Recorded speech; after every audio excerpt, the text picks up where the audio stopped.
Hey guys, welcome to my Samoan language instruction on pro-prepositional phrases. I'm really excited about this video because I think it'll help clear up a lot of questions you may have had previously in the course regarding I and EI. Like, what does that mean at the end of the sentence, that I or that EI? Or what does I mean after a verb? So hopefully this video will help clear up any of those questions you've had previously in the course.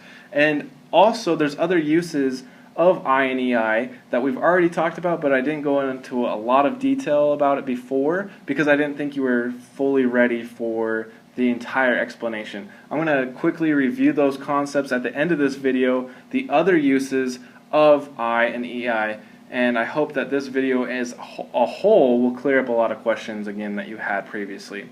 There's also other uses of I and EI after this video, and we'll get to those when those videos come. But this will be the majority and the bulk of the information that you need to know about I and EI. And let's get started. So, the expressions I and EI can stand for or take the place of certain prepositions and their objects. So, really quickly, I and EI usually come at the end of the sentence. They take the place or they can stand for certain prepositions and their objects which have already been mentioned. Or which are obvious from context. So let's say I have an emphatic sentence structure, and let's say I have a intransitive sentence structure. No, let's do transitive. So if I have a transitive sentence structure, this is going back way back into chapter 2. Let's say I have my tense marker, and then I have my predicate phrase, and hopefully you remember what a predicate phrase is. Predicate phrase is verbs and adverbs in most cases. Sometimes you can use adjectives or some other kinds of things that act as predicates, and if you want to remember that, go back to my predication video, and I think that was chapter 3. So tense mark comes first, predicate phrase comes next.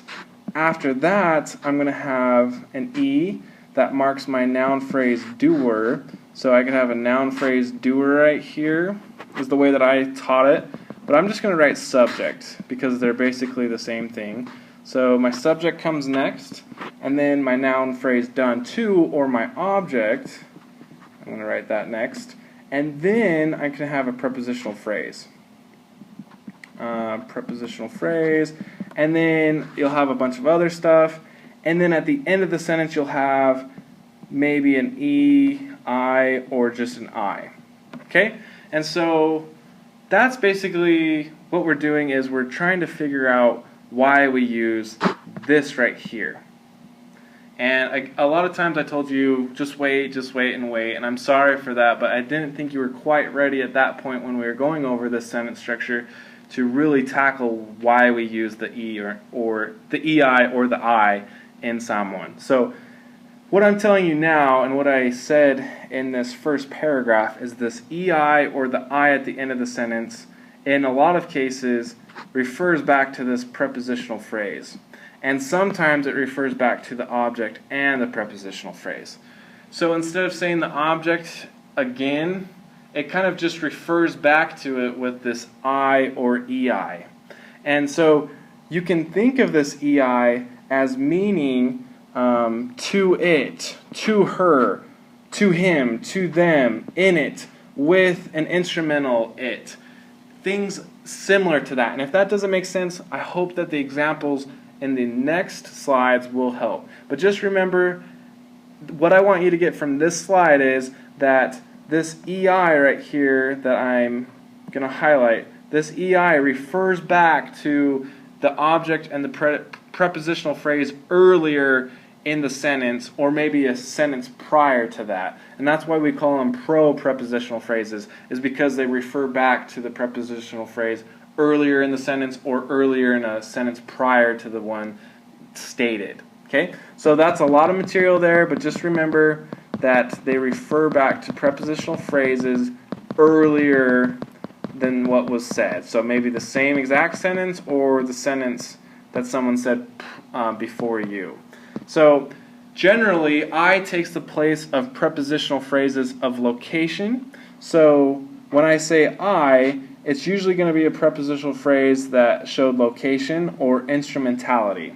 So that's when you usually use I at the end of the sentence. or maybe after a verb. And then EI represents prepositional phrases which show direction of some action, sound, or feeling. So that's the difference. I, in most cases, is used with prepositions that have location or instrumentality, and EI is for prepositional phrases that show action, sound, or feeling, or something similar to that.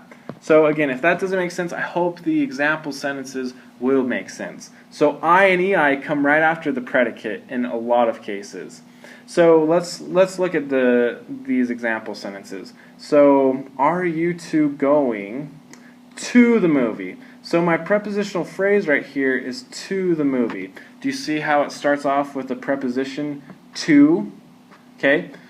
So my prepositional phrase is to the movie, and the object of this prepositional phrase is the movie. Alright? So, then someone else says, no, we've already gone to it. So we're going to a completely new sentence. Actually, I'm going to get rid of this. So, again, remember that my prepositional phrase is to the movie, and then someone else says, no, we've already gone to it. And the to it part we use, that's the pro-prepositional phrase. That's the prepositional phrase to the reply of the first question, and this is referring it back to the previous prepositional phrase and object inside the preposition. I hope that's making sense. So instead of saying, no, we've already gone to the movie, again, we can just refer back to it with an I or EI. And in this instance, we're going to use EI because we're doing an action. We're going to a movie. So, luate o ile tifanga is how I would say, are you two going to the movie? That's how I would say that. And then the response would be, so no, we've already gone to it, is leai wa uma ma o ei. And this is that pro-prepositional phrase. It's referring back to the first prepositional phrase. Again, I hope this is making sense, and I think a lot more, the more example sentences you'll see, the better. So let's just keep going. I'm going to do 2 more with you, and then I'm going to have you do the next 3 on your own. So did you talk about the Bible? Again, about the Bible is our prepositional phrase. And then the next response, so let's go over the Samoan equivalent to that. Sa to talanoa e winga ile tusipa ia. And again, remember to lower your voice at the end of a question. So, e winga ile tusipa ia is our prepositional phrase in the first sentence. And then the response is going to be, yes, we talked about it. And this is, again, our pro-prepositional phrase that refers back to the first prepositional phrase. And here we go. So, yoi sa mato talanoa ei. And then again, here's our pro-prepositional phrase, and that refers back to the first prepositional phrase from the previous question. So again, we use ei because we're talking about an action, or talking about the Bible. We did an action. So again, that's why we use ei. So hopefully that's making sense. Let's move on to the next example sentence. Does Mary live in your house? Okay, so then let me highlight this real quick. Does Mary live in your house? Our prepositional phrase is in your house. And the Samoan equivalent to that is, and if I wanted to, I could throw in a pei. That just clarifies that I'm stating a question or asking a question. Pei nofo mele ilo fale. And again, ilo fale is the prepositional phrase. And then the response to that is going to be, no, she doesn't live in it anymore. And you can, a lot of times in Samoan, you can omit the subject if it's obvious. And we already talked about Mary, so in this case it is obvious. So here is the example sentence, and in it is our pro-prepositional phrase because it's referring back to the prepositional phrase that was stated prior to this sentence. So then the Samoan equivalent to that is leai eletoi nofo ai. Again, this is our prepositional phrase, and this is our first prepositional phrase. So the pro-prepositional phrase always refers back to a prepositional phrase earlier. And so again, it's something that's been already stated earlier or something that's obvious from the context, as stated in the last slide. And the reason why I use I is the house is acting as a location. So at your house or in your house is a location, so that's why I use I instead of EI in this case. So I'm going to have you go over the next three example sentences on your own. Try to kind of figure out, okay, why are we stating EI or I, and why are we, and try to translate these sentences on your own. You could do a little bit different, like how was. So in this case, I say ea.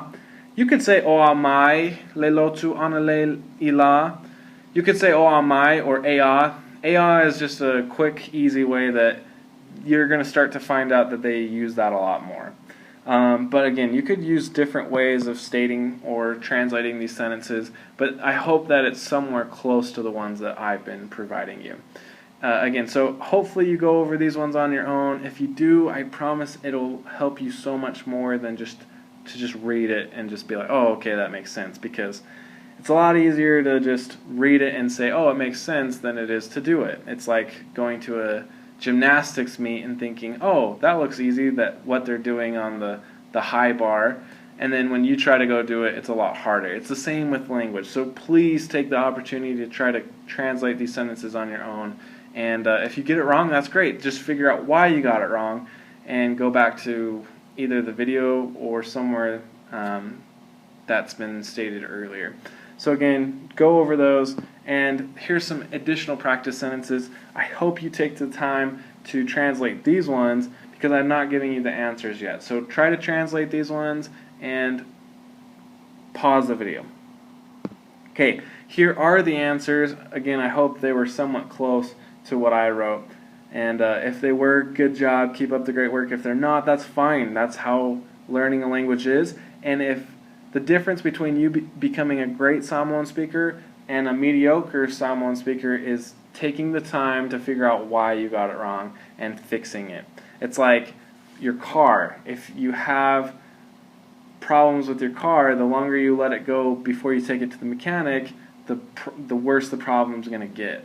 So again, just try to fix it now instead of later, because you're going to form bad habits if you don't. There's the end of my soapbox moment. So here is a little story that I want to read you, so hopefully you can understand it. And here we go. So please listen. I'm going to write that so you don't just skip over. Please listen. So try to understand this. So Olanga means life, Tupe means money, Asau and Papa are names of villages, a disaster is Mala, and terrible is Matautia. So I'm going to read this, use those vocabulary words. You probably knew 2 out of the 5, I don't know, maybe not. And here we go. So, O se tama Samoa sini, o lo nofo o ia I se fale o I le nuu os asau. Ai le fia I ai. I se tasiaso sa sau le toia ina o lona ainga in ia la talanoa. Sa fasili atu le toia ina pe sa fia simi I le na nuu. Sa tali simi e le ai. O te le fia I ai. O te fia nofo I se isi nuu ma maua se fale fo. Sa fai atu le toia ina, e mawhai ona e nofo I lo fale palangi I papa, pe a fai e te fai poipo I le afafine o samita. Sa talisimi e auleanga le nā tene, o te leifia fai poipo I ai. Sa fai atu le toia ina, a tono la e te le toifia maua ni tupe mai lo tato ainga. Sa mawhawhau simi ona ia fai atu lea yoi, o te mana o tele I ai. Masalo o lea o alu taiau I le fale o samita, malona afafine. Sa fai atu le toia ina, ia ua le la. O te le mana'o ia o'oiate oi se mala mata utia. So that was a funny story. I hope you enjoyed it. If you understood it, great. If not, here is the written portion of that, and try to translate this story. It's a funny story. It is a little cheesy, but the point is you need to get used to listening to it and speaking. So try to practice speaking as well. Unfortunately, you can't really practice speaking with me. That's why I have you translate those sentences so that you can practice speaking almost. That's the hard part. You can't actually physically speak, but if you take the time to translate it, you can get the benefits of practicing speaking. Again, if you find any Samoans that speak Samoan, speak to them as much as possible, let them correct you, and that's how you get better, as well as watching these videos. Thanks, guys. Here's some other usages of I. So things that we've already talked about. When I say when in a question form, remember there's 4 different whens. There's the 2 that are for questions, and there's 2 for non-questions. So when it's in a question, then I use I after the predicate or the verb in most cases. So if I said afea, hopefully you remember that's the future question when. And then since it's the future question when, I also need to throw in the tense marker. That's the future tense marker. So afea olea alu I o ia. I always have the I come right after my verb, and in this case, alu, go, is the verb. So hopefully that makes sense. It's the same with the past tense when. Anafea sa, you need that past tense, sa or na.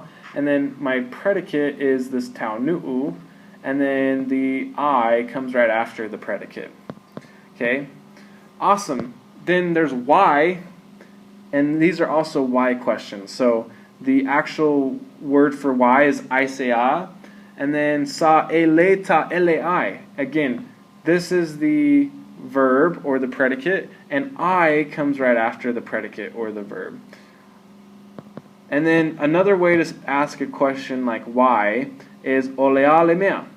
This whole phrase right here is, so olea le mea.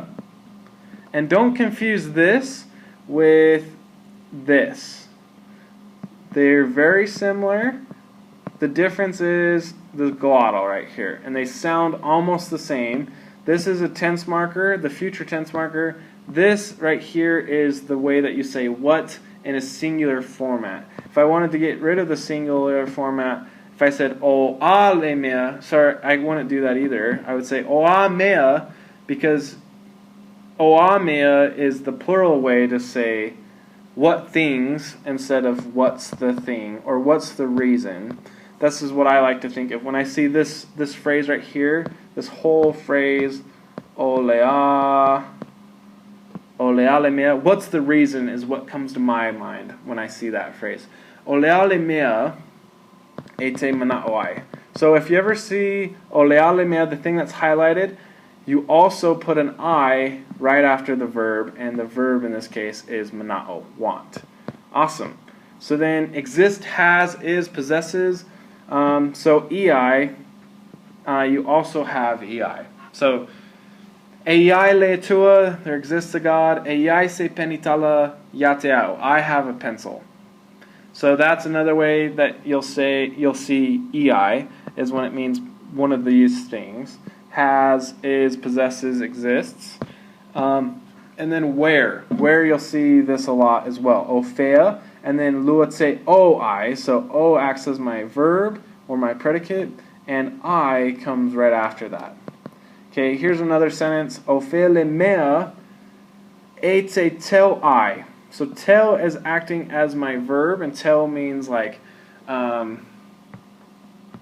store in this instance. And then I comes right after that predicate or that verb. And so this was just a sentence that I thought was cool. Ofea le mea ete tel I ta'inamu pea malama mai le taiao. So where do you store the mosquito nets when it's first part of the morning? Malama is like light from the morning. So it's like the first instance of light almost. And then since is another way that you'll see I a lot, and it comes right after talu in a lot of cases. So, ua o ma'i ai ona lo'u inupia, because I drink beer, I'm sick, is basically what that is saying. And then you'll also see suso'o ai and vangana ai. You'll see I come after these words a lot. And then here's another phrase that you'll see it, mao mao mai ai. So us two are going, and then we come back. And in a way, this right here is acting as another pro-prepositional phrase, because it's referring back to this first verb, go. Ma'o mai ai. We're going and we're coming back. Okay? So I know that sounds a little funny, but hopefully this video has helped. Again, thanks so much for watching these videos and subscribing. Until next time, guys, tofa soifua.